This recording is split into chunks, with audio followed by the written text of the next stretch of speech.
Power, live from Washington, D.C. From Bloomberg's Washington, D.C. studios to our TV and radio audiences worldwide, welcome to Balance of Power. Alongside Kaylee Lyons, I'm Joe Matthew. Weapons in the arsenal. Bloomberg has learned the Trump administration is preparing to waive a century-old maritime law to combat surging crude prices, as Brent settles above $100 for the first time since 2022. Experts question how much relief the move would actually deliver, with no clear end to the war in sight. Plus, still shut down. TSA agents walking off the job now, raising the risk of longer airport lines nationwide as the Department of Homeland Security remains shuttered for nearly 4 weeks. D.C. lawmakers deadlocked over funding as Democrats continue to push for reforms to ICE. We'll bring you our conversation with Minneapolis Mayor Jacob Frey later this hour.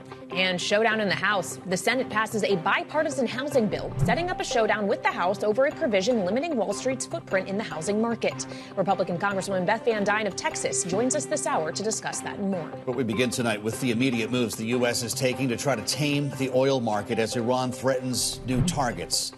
The Iranian regime now vowing to keep the Strait of Hormuz closed, sending crude above $100 a barrel for the first time since August of 2022, bringing down the S&P 500 as millions of barrels remain trapped in the Persian Gulf, creating one of the biggest oil market disruptions in history. Treasury Secretary Scott Bessent tonight weighing in, telling Sky News, quote, "My belief is that as soon as it is militarily possible, the U.S. Navy and perhaps with an international coalition will be escorting vessels through," unquote. So for more on how all of this is impacting today's oil moves, we turn now to power moves with Bloomberg's Romaine Bostick, who joins us live from World Headquarters in New York. Romaine? Yeah, for now, this is a market that's not necessarily buying that argument. When you talk about a 2-week closure of one of the most vital energy supply arteries, you get a market that does start to get a bit spooked. You see Brent crude there back above $100 a barrel. Actually, the first close, the first settlement above $100 a barrel since 2022. WTI crude here in New York, not far behind it, Kaylee. And the big concern right now is despite, whatever sort of military operations we might be winning with regards to the bombing and such, there's still this big question mark as to why we have not seen some sort of military support to make sure that those supply routes are sort of unchoked. Remember, it's not just about oil. It's also about natural gas. It's also about tin. It's about aluminum. And I also want to draw your attention to what's going on in the fertilizer space. Fertilizer stocks rallied the most since 2020 earlier today. And this is largely because none of that fertilizer that is a big part of it that is produced there in some of those Arab sites like Qatar has not been able to come out. And the timing here is important because here in North America, the spring planting season is getting started, not only here in the U.S., but of course in Central America and Mexico as well. And if those fertilizer shipments don't start to get out here, that's going to put huge upward pressure on prices here in the U.S. They already have, and that's going to complicate things for a lot of farmers here. You overlay that, Kaylee and Joe, within what we saw in the equity market today. And this is important because we've now 9 sessions where we've had trading since the war began. In those first 8 sessions, every day that we saw the S&P or the NASDAQ dip, we saw dip buyers come back in. That did not happen today. In fact, the 1.5% drop we saw in the S&P today and the 1.7% drop that we saw in NASDAQ, believe it or not, that was the worst drop at the close since the war began. Well, Romaine, this might not help, of course, with all the concerns about the SaaS-pocalypse. A lot of folks thought maybe it was over, but we just heard from Adobe. What did we learn? Well, Adobe shares have been under pressure. Now, I guess the good thing, Joe, if you're looking for a silver lining, is not really necessarily about AI disruption. In fact, it has to do with a very unexpected announcement that its CEO was departing. The market had not anticipated this, and it's raising a lot of questions because Adobe, of course, was already under fire because of that SaaS apocalypse and the idea of AI disruption. And now you basically have no one at the helm. You have a CEO that's transitioning out, no replacement has been named, and a company now trying to navigate a fast-changing world here. So for investors in Adobe, a big shock here, and that's why you're seeing the shares down about 7% there right now, Joe, in the after-hours trade. Thanks for the help, Romaine. As always, Bloomberg's Romaine Bostick live in New York. Joining us now for more as we keep our eyes on what's happening in the Middle East. Evelyn Farkas, Executive Director of the McCain Institute. She's also former Deputy Assistant Secretary for Defense for Russia, Ukraine, and Eurasia in the Biden administration. It's always a pleasure to have you with us. Evelyn, some pretty tough headlines today, and clearly the market found them more sobering than what we had been hearing even 24 hours ago, as the new Ayatollah made the first public remarks since succeeding his father. saying that the strait will remain closed, and Iran also telegraphing its plans to avenge the deaths of Iranians, including the former supreme leader. Did this just become a more protracted conflict? Yeah, Joe. I mean, I think they have made it clear, the Iranian regime, now the new Ayatollah, the son of the deceased Ayatollah, that they're going to go down fighting. Now, there's an open question. You know, they need to have the drones. If we can take out the drones, then maybe we can open the Straits of Hormuz, and maybe we can send, we or the Israelis can send ground troops in somehow. I mean, I don't think we're going to get rid of the regime, but what we do want to do is make sure we get rid of their ability to choke off that strait, frankly. Well, when we consider getting rid of the regime, this is something we discussed earlier today, Evelyn, with the former Israeli ambassador to the United States, Michael Oren, and he suggested that essentially it is within Israel's right to try to take out the new supreme leader if he has the same view that Israel needs to be destroyed, and same goes for the United States. So I wonder if we are really going to be able, or at least if Israel is going to be able to declare this done and dusted at any point, so long as he and those around him remain in power. Well, Kayleigh, I think from the Israeli perspective, if you had an Ayatollah, so the current supreme leader, saying what he's saying, but without the munitions, without the capability to rebuild quickly, then maybe Israel could, do what they usually do, which is, again, mow the lawn, eventually take out that supreme leader and take out any attempt to rebuild the military complex. But I find that troubling. I think that what we want to do is to try to get Iran militarily to its knees so that there's a transition from the supreme leader to somebody who's more pragmatic, or to convince the supreme leader to be more pragmatic. Right now, he's got the ability to say he's going to close the strait and he's not going to compromise, but maybe he could be convinced. We'll have to see. We don't have a lot of time, though. I think that is obvious.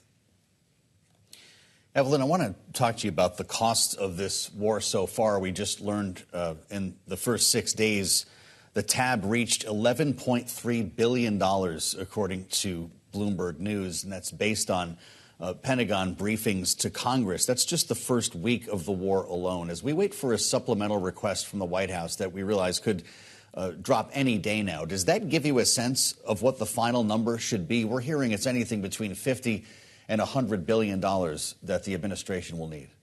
Yeah, I mean, it could be that much per week, Joe, if we're expending the same types of ordnance at the targets, which is really expensive. And of course, having the manpower there in the region is also expensive. I would also add that there's been a manpower or human cost that's higher than what we initially thought. We thought 6 people, then there was a 7th person that was declared dead in the attack, the Iranian attack on the U.S. base in Kuwait, or the facility in Kuwait. It turns out that there are many more people injured, something like 30 to 40 people. So unfortunately, the human toll has also been worse on the U.S. side. And then, of course, the civilian casualties and deaths are quite high. Well, we just heard from the Treasury Secretary Scott Bessent in an interview with Sky News. When he was asked specifically about the long-term financial costs of the war, he said he's not worried. So I guess there's one take on that number. Evelyn, when we think about what the aggregate cost, though, is going to be, whether it is in treasure or in blood, as you were speaking to, when does that need to be more clearly defined? I wonder, as we talk about the kind of vacillations we have seen in terms of messaging from the administration, what signal that is sending to Iran, and if that in and of itself could prolong the conflict, because it's not giving Iran a clear message of we're in this all the way or we're ready to back down. Yeah, I mean, this is the tricky thing, because the president does say different things. And I think fundamentally, if you pay attention to President Trump, and you, of course, pay attention to the markets, we don't want this to go on much longer than it has to. But the reality is the military experts will tell you that if we leave now, if we leave the job unfinished, and that's leaving the political part to the side, which is the harder part. But militarily, we have to basically disable Iran's capability to hold us all hostage by closing the Straits of Hormuz with their drone capabilities, with their ships, with any missiles that they still have. So that means the military job is not finished. That means probably another week or two. And then there's the question of whether we can deal with having a hostile regime in there that's going to want to rebuild, whether we will, essentially say, well, we can manage that situation again by keeping alert and then maybe going back in. What do we do about Russia here, Evelyn? We speak so much about Russia and Vladimir Putin's worldview when it comes to Ukraine. But there's great reporting today by Bloomberg with regard to Putin's hidden hand guiding Iran's strikes in a widening war. We are literally at the point now, it seems, where Russia is helping Iran target and kill Americans, even as the rising price of oil helps to pay for Russia's war in Ukraine. What can the administration do here? Yeah. I mean, Joe, first of all, it underlines the fact that Russia is our adversary. Russia is aligned with China, with Iran and North Korea against the United States and its allies, including the Gulf allies in this case. So there's no question that we should be putting the squeeze on Russia. Frankly, I wouldn't raise the sanctions at all. The Russians have been lobbying to try to raise sanctions, U.S. sanctions against countries that are buying oil from Russia, including India. And I know we did make an exception recently, and we shouldn't. We should try to squeeze the Russians so that the money doesn't go in. They are right now economically stressed. They don't have also enough manpower to just keep going against Ukraine. And you're giving me an opportunity, because you said Ukraine, to mention the fact that actually the Ukrainians have a drone interceptor technology that we, the United States, should embrace. President Zelensky's been all over social media basically saying there's a deal on the table. It's at the White House. If President Trump wants it, it will be exclusive, and it will allow the United States to protect our forces in the Middle East and, of course, our partners as well. So I think we should really put the squeeze on Russia and embrace this defense partnership with Ukraine. We need their technology. Well, this is actually echoing what we heard from Democratic Senator Alyssa Slotkin of Michigan on this program last night. Evelyn, this is what she told us. Something that is a new trend in this war is the role of drones, right? Iran's use of largely kamikaze drones into civilian targets, military targets, our embassies, and their ability to evade our traditional missile defense, curtains, like our assets. This is a new type of thing. The Ukrainians are sending advisors to the United States of America to help us with counter-drone technology. I just want to put down this marker. This is a new era for warfare for the United States. The Ukrainians have been living it, and now we are living it too. She calls it a new era of warfare for the United States. Evelyn, are we learning over the course of this conflict that we were ready for it or not? Not. And I would agree with her 100%. The people inside the Defense Department, obviously the men and women running the armed services and the people looking at procurement and strategy for the future, they've been worried about this for a while, and that goes back to the Biden administration. Obviously, we've been watching Ukraine. We thought we had more time, and I think what Senator Slotkin is saying is that, guys, we've run out of time. We need to make a deal with Ukraine and catch up fast. All right, Evelyn, we appreciate you joining us. As always, Evelyn Farkas is executive director of the McCain Institute, also, of course, served in the Obama administration. We appreciate your time. And still ahead, the Department of Homeland Security remains shut down amid an impasse over ICE reforms. We'll hear from Minneapolis Mayor Jacob Frey on that next on Balance of Power on Bloomberg TV and radio.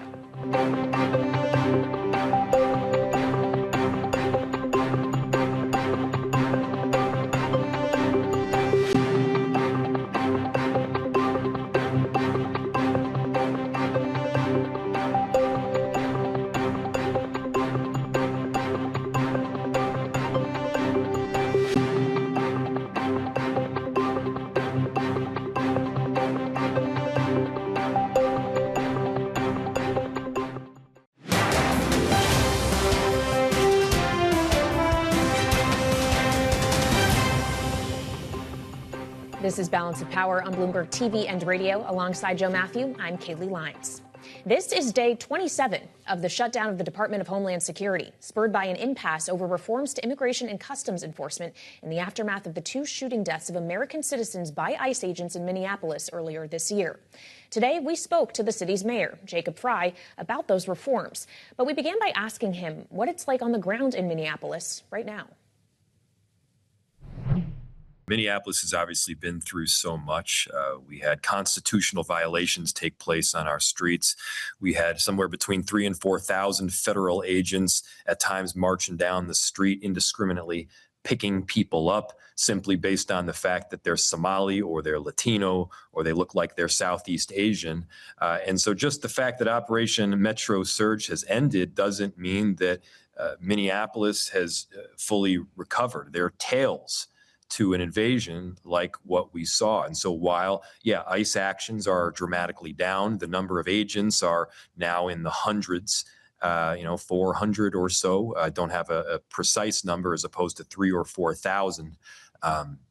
Obviously, now we're trying to come back. We're in recovery mode.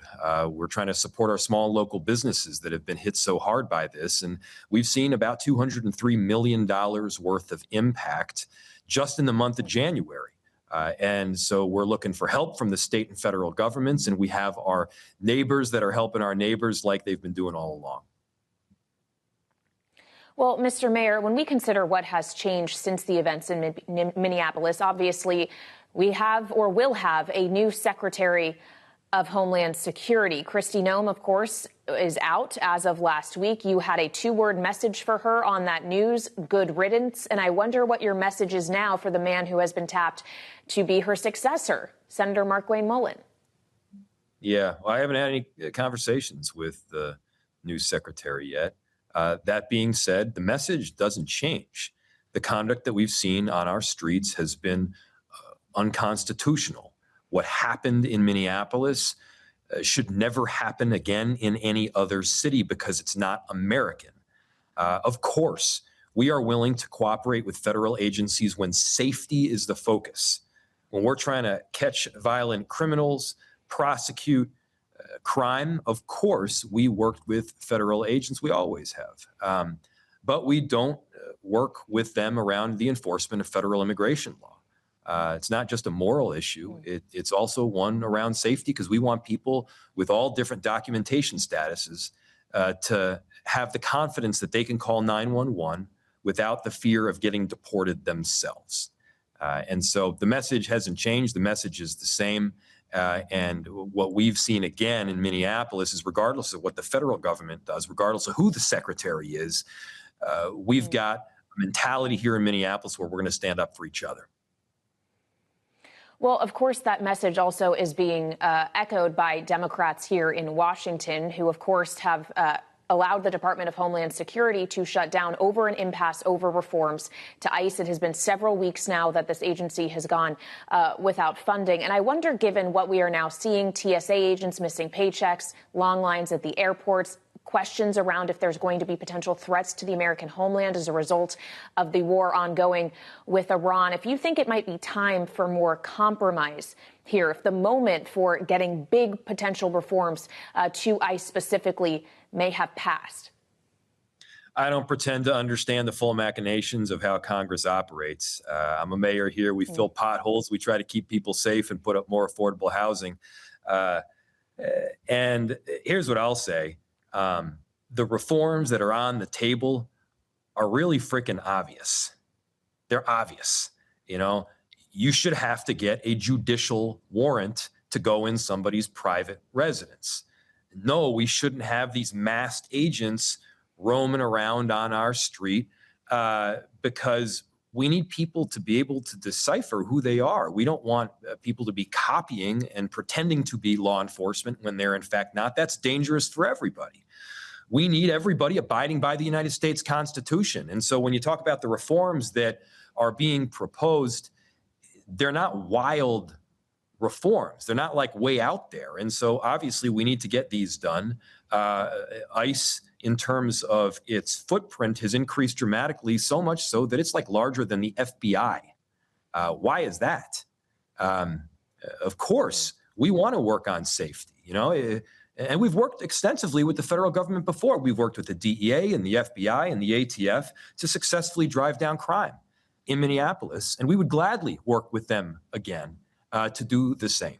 But what we've seen over the last couple months ain't that. And so, I don't pretend to understand the machinations of how things get done in full at Congress, but we feel the impact here in Minneapolis. And we never want to see something like what happened happen again in any other city. It would be a failure if it just ended here and then just went to somewhere else for that city to be terrorized. And so we're doing everything possible to stop that line of attack in its tracks. And finally, Mr. Mayor, we've seen reporting over the course of the last week that at a retreat for House Republicans in Florida earlier this week, the White House Deputy Chief of Staff, James Blair, told them rhetorically to stop focusing on a message of mass deportations and instead to focus on the idea of deporting violent criminals. And I wonder what that messaging shift that is being pushed signals to you. It signals that this has been a political disaster for Republicans. And they're probably seeing it. What I heard loud and clear from people from all different ideological bents is that they were not okay with how people were being treated in Minneapolis.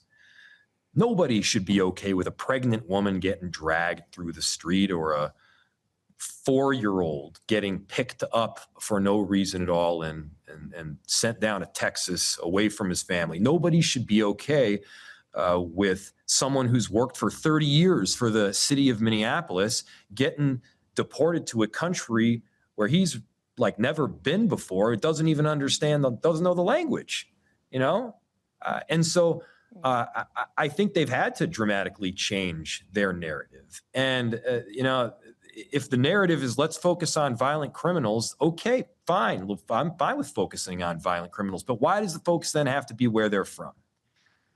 If you want to catch murderers, the first question you ask is, are they a murderer?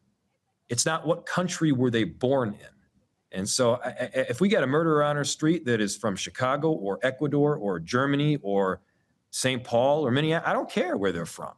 We got to keep our streets safe. And I think people in America have common sense, and they can see this shift of this administration for what it is. They're backpedaling. You can find that full conversation with the mayor of Minneapolis, Jacob Frey, online or on the terminal. And coming up, the Department of Homeland Security shutdown is now stretching into its 4th week with no end in sight, and TSA agents now set to miss their first full paycheck this week. That's something that we're going to be talking about coming up here, Kaylee, because the pressure is about to increase. Well, especially as we're getting closer and closer to a holiday weekend. It's already spring break time. Easter is coming up. But what we're hearing from the Hill is that there actually hasn't been that much movement in regard to getting things back up and running again in terms of ICE reforms, knowing that their focus in large part has been elsewhere, whether it is on a housing bill that passed in the Senate today but faces a very uncertain future in the House, or the Save America Act, which President Trump says he's not going to sign any other piece of legislation until he can put his signature on that. That's exactly right. And we're going to get into the messaging around what DHS is up to, ICE operations as well. With, you remember, from the House GOP retreat this week, Lisa McClain and others telling members to talk less about mass deportation and more about rounding up the worst of the worst, back to the more violent criminals. And that's something that we want to get into with Congressman Beth Van Duyne of Texas.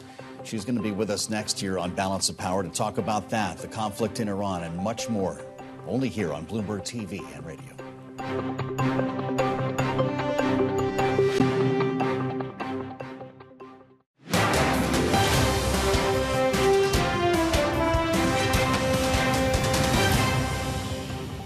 The situation with Iran is moving along very rapidly. It's doing very well. Our military is unsurpassed. There's never been anything like it. Nobody's ever seen anything like it. They really are a nation of terror and hate, and they're paying a big price right now. This is Balance of Power on Bloomberg TV and radio. Alongside Joe Matthew, I'm Kaylee Lyons. And that was President Trump this afternoon discussing the ongoing conflict between the U.S., Israel, and Iran while hosting an event for Women's History Month at the White House. And joining us now from the White House's North Lawn is Bloomberg's Jeff Mason, who was at that event. So, Jeff, what else are we hearing from the president on Iran today? Well, that's about it, Kaylee. That was his update on Iran. And I think, lots of people continue to have questions about his time frame for this war, the time frame, if there is an exit strategy, the time frame for that. He continues to give mixed signals, but the one that he gave today is in line with what President Trump often says about operations that he has commanded, and that it's going well, and he was complimentary, of course, of the military, which is also something that's very important for him to talk about. So not a lot more detail than that, I'm afraid. Still a lot of open questions. We heard from the Ayatollah, the new supreme leader today, Jeff, who says the strait's going to remain closed, and some of the other rhetoric from Iran made clear that they are not only disinterested in a ceasefire, but plan to avenge the attacks and the deaths of Iranians, including the former supreme leader. Has there been any reaction from the White House to this? Well, you saw a response from from the press secretary, Caroline Leavitt, who said that basically dismissed the risks to the United States from Iran. But that is also controversial to say that there aren't or that there weren't risks to Iran, because the president has articulated the risks of Iran getting a nuclear weapon as one of the main reasons that he decided to launch this war in the first place. So that is another contradictory message coming out of this White House. Jeff, it's great to have you, as always. Bloomberg's Jeff Mason, live at the White House with analysis now on Bloomberg TV, responding to the volatility in oil markets that we have seen since the start of the conflict between the U.S. and Iran. Listen to some of the analysts that have appeared on Bloomberg in these past hours. The moment that you shut in production, you are changing the pressure of the reservoir, and that could potentially damage your reservoir forever. There's a block in the flow of oil, and you can see it's going to take some time to ease that block. It does feel to me like the market is pricing in now a lot of that stagflation risk. They're ready to escalate beyond the pain point that Donald Trump was hoping to wind down the war at. The pain point for the American population is quite low. The Strait of Hormuz is the thing to watch. This is clearly a massive shock for now. I don't think the world can sustain months of 100+. There's no energy analyst I want to hear from more than Mike McGlone to our Miami bureau right now, our senior commodity strategist at Bloomberg Intelligence. Mike, it's great to see you. The numbers speak for themselves here. $95 WTI, 101 for Brent crude. I know you believe that we've seen our highs already, but might we creep back up to them, closer to $120 as long as the strait stays closed? That's the key thing, Joe. That strait staying closed is a shocker, and it's going to keep causing a problem. But the key thing to remember about what's happening here is we have inklings of 9/11, 2008, and Russia's invasion of Ukraine 2022, all in one happening. The key thing to remember about crude oil, when it spikes like this, it can be its own worst enemy. It can bring on a global energy crisis, which you see starting. It can squash that demand, increase supply, and bring the world down to a global recession. That's the current trajectory. I'm afraid the longer it stays like this, that spark might have been lit. And the key thing is now you're seeing what's happening. That volatility is trickling down to the U.S. stock market. And if Iran and the enemies really wants to hurt the U.S., the number one way right now is hitting that stock market. Well, so when we think about the way they might cause pain economically via a supply shock, Mike, is essentially what you're saying. This supply shock very quickly could turn into demand destruction. Well, it already is. The spike in prices will do that. We've already seen that from the EIA. They pointed that out. Everybody's shutting down. When a refinery shuts down, that means less demand for crude. But it's already happened. It's just a spike in prices. You can see it. But, Kaylee, this is what happened in 2008. Crude oil spiked to 147 in July. And by the end of the year, it was at 32. That was the low. And it shifted into a recession. I sense that right now. The big difference is now the U.S. stock market is much more expensive as it was then. And gold warned us about this last year. Remember, last year, gold had its best year since 1979. It potentially was front-running this geopolitical event. So I see it all tilting down. And another thing that's different, we had cryptos collapsing this year. It's all tilting that way, that this might be the beginning of a bit of a post inflation deflationary period, which usually starts with a little inflation. That's what happened in 2008. Mike, it's great to walk through this with you, as always. Mike McGlone is our senior commodity strategist with Bloomberg Intelligence. Something tells me we might talk again tomorrow. A couple hours ago, Senate Democrats defeated a motion to proceed with a House-passed bill to reopen the Department of Homeland Security, extending the nearly month-long shutdown that has hit agencies like the TSA, ICE, and more, with congressional Republicans blaming Democrats for playing politics with DHS amid the ongoing conflict with Iran. Joining us now with her insights into this and a lot more, Republican Congresswoman Beth Van Duyne of Texas, who serves on both the House Ways and Means Committee and House Small Business Committee, and she's live in our Dallas bureau. Congresswoman, thanks for joining us from Dallas this evening, and welcome back to Bloomberg TV and Radio. I just want to follow on what we just heard from Mike McGlone, and I know we have a lot to talk about, from DHS to Tehran and back again. The fact of the matter is we're looking at the average price for gasoline above $3.50 a gallon now, and this is something that could become corrosive for obviously a lot of consumers. The president was speaking in Kentucky last evening about the benefits of the big, beautiful bill, and this hits close to home for you on the Ways and Means Committee, with the benefits of tax returns that we've looked forward to in the second half of this year. Do you worry that the price of gas could offset those benefits? Well, I'll tell you, the price of gas just a couple of years ago in the Biden administration was $5. So I am very thankful that we are starting where we started from, which was some of the lowest gas prices in decades. But I will tell you, this is the point Republicans have been trying to make about American energy independence. You saw it growing under the first Trump administration, and then you saw it totally held back under the Biden administration when they were basically demonizing American energy producers. This is why all of those massive regulations that came under the Biden administration toward our energy producers was so destructive. This is also why they should never have taken our oil reserves just to lower prices before an election. But you've got under the One Big Beautiful Bill, which we completely recognized the importance of American energy independence and started cutting back on all of the regulations that were added to those 4 years, when you saw the Green New Deal that was benefiting China at the expense of American citizens. What about the question I asked you, though, Congresswoman? Yeah. Are you saying that the increase in cost? Hopefully this increase is going to be short-lived. Again, I think the regulations that are coming under that will be decreased under the One Big Beautiful Bill that just started this year are going to help with those gas prices. And the fact that you're seeing energy produced here as opposed to having to rely on energy from the Middle East will definitely help. I think the president, the Department of War have been very clear on their goals for this campaign. This is not meant to be, a years-long confrontation with Iran. This is very strategic. This is very surgical. And I think that they've already are ahead of schedule, and they're already proving to be very, very successful in those goals. Okay.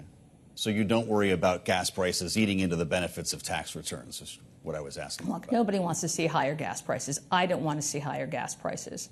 And I think the benefits of people that are going to be receiving higher rebates and bigger tax cut checks, I think those are benefits. Yep. I think those are good things. I don't want to see higher gas prices. I know this president and this administration doesn't want to see that either, which is why it's a number of different bills that we have already passed, already introduced, and are already seeing the results that led by a Republican-led Congress, Senate, and president who's willing to sign those all into law.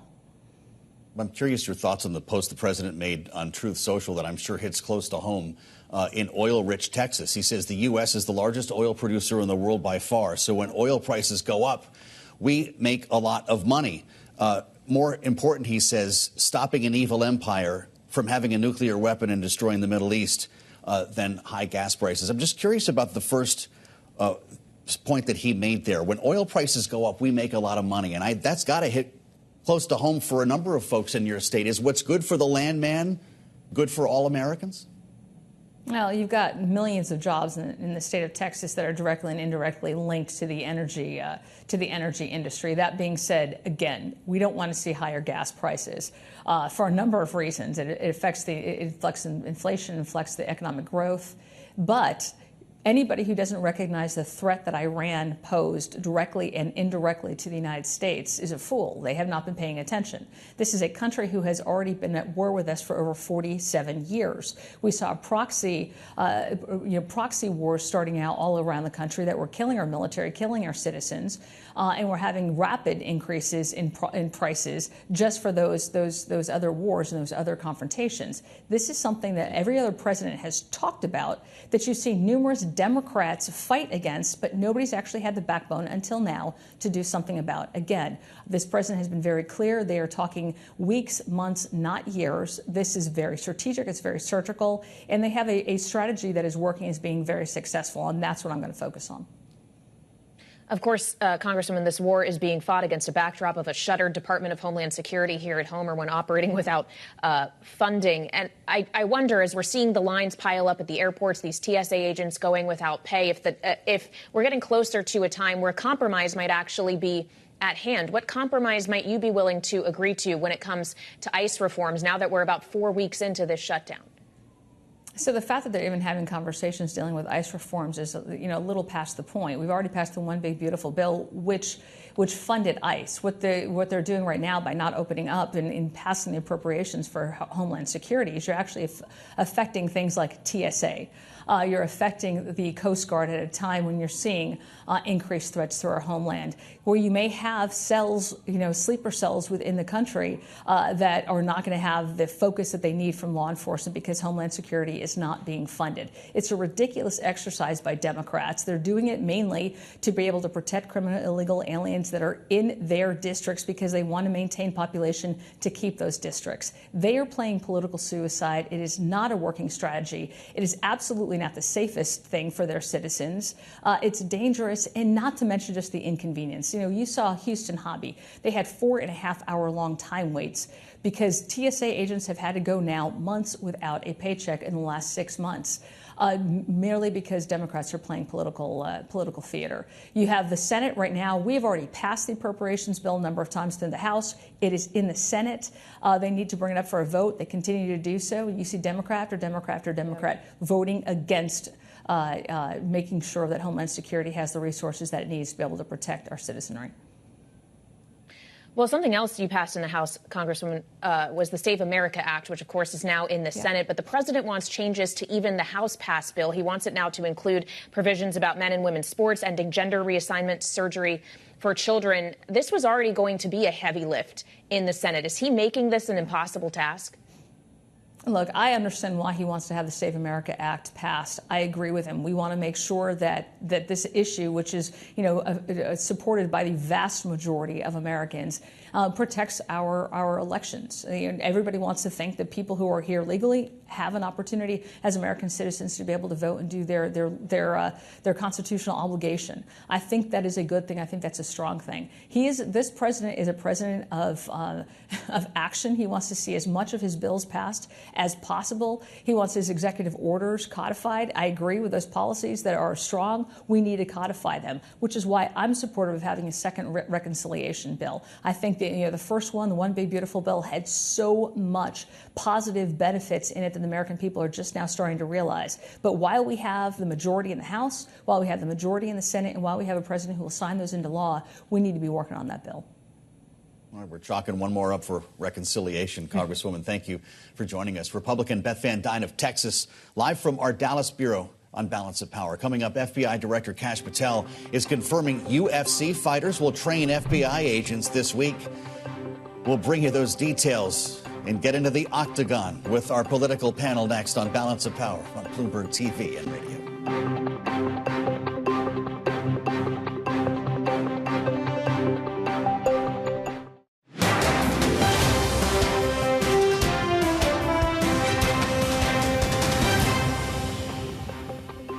Balance of Power on Bloomberg TV and radio. Alongside Kaylee Lyons, I'm Joe Matthew in Washington.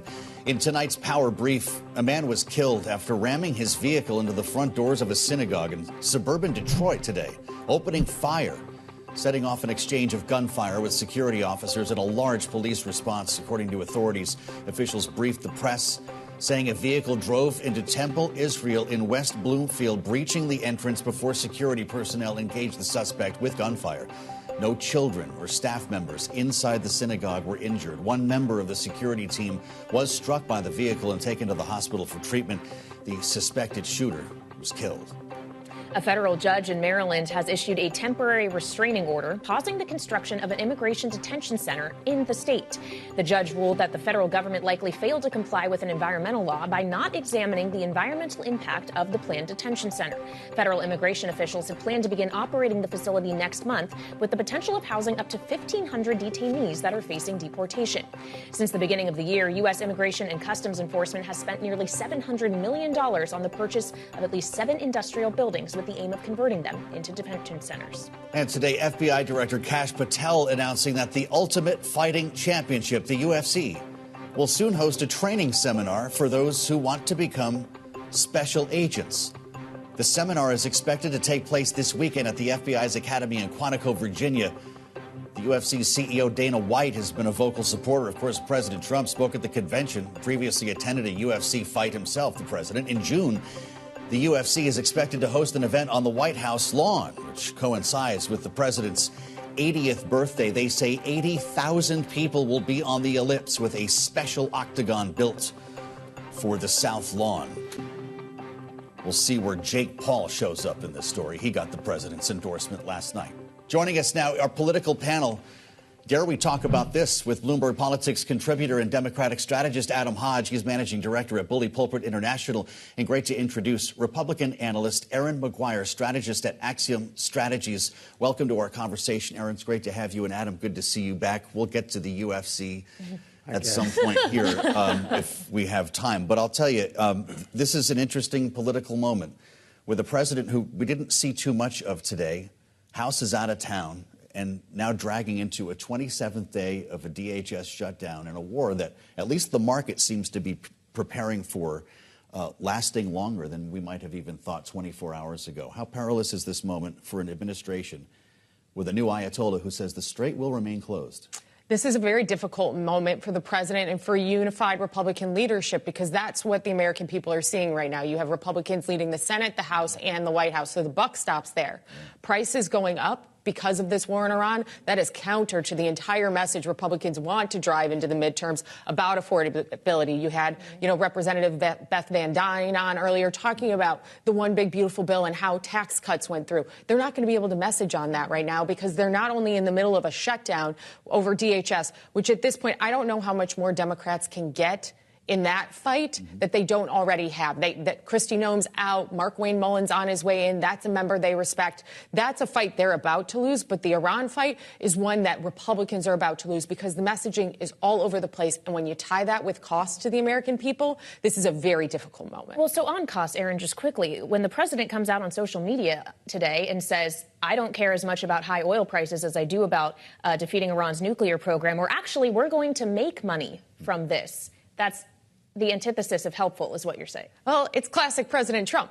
He's going to be brash, he's going to be bold, and he's going to say the thing that maybe the communications team might not want him to say, which is about the price of gas going up. That, I believe voters make their decisions in the grocery store aisle and at the gas station. And if those prices are up in either of those, they're going to say the leadership's not working. And right now, President Trump seems to be owning that mantle, not something I would recommend as a communicator. Adam, you've been through this a bit before, having worked with the Biden administration when, as the Congresswoman reminded us, gas went to $5 a gallon. That had more to do with Vladimir Putin than the president of the United States at that point. But here we are above $3.50. Looks like it's going to keep going higher. Brent's above 100 as we speak right now. And the White House is doing the greatest hits. Release some barrels from the SPR, reconsider the Jones Act. Do you feel like you've seen this movie before? Because it usually ends the same way. I don't think anything that they're doing right now is going to make a demonstrable difference in lowering the price of oil. And Erin's right. It's going to really take a toll on the president's politics. But I think the bigger problem for the president right now is that it doesn't seem like there's a plan. There's no plan for ending the war. There's no plan to help really lower costs for people. He's been talking about the need for dealing with affordability, but then he goes out the next day and calls it a hoax. It's the American people who are in the grocery store, who are getting gas. They don't think it's a hoax. And I think what they're looking for from the administration is a clear plan for how they're going to tackle the problems that they care about on a daily basis. And I think the fact that they are misadventuring into wars in the Middle East, that have no clear political cost, political upside for the White House. There's no clear process for how they're going to actually end the conflict. The no clear process of how they're going to then lower prices and get oil flowing through the Strait of Hormuz leads to this sense of chaos from the administration that, again, will only hurt the president's politics and I think help Democrats. Well, on the subject of the Strait, the New York Times now reporting this headline just crossing the terminal that U.S. officials say Iran is laying mines in the Strait of Hormuz. That actually runs counter to what we were hearing from the president just yesterday, that he didn't have the information that was happening yet. To your point on the actions this administration is taking on him, I also wonder if you think it might be signaling a kind of degree of panic that already the SBR is being tapped. We are waiving the Jones Act. There's been talk of lifting the gas tax, at least for a period of time, a holiday for that. Are we going to have any dry powder left to respond if this goes on for longer? Are we pulling all the levers now? I think we're seeing very clearly hope is not a strategy.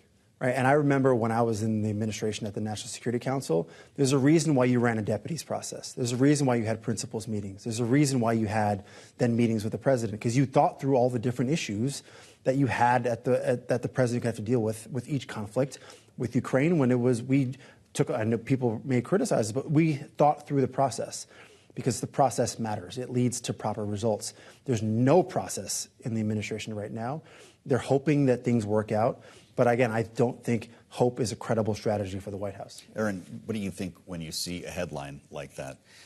Iran laying mines now in the Strait of Hormuz. That's New York Times reporting, not Bloomberg, but it's an important headline to consider with an administration suggesting that this will be precise, it will be surgical, it will be contained.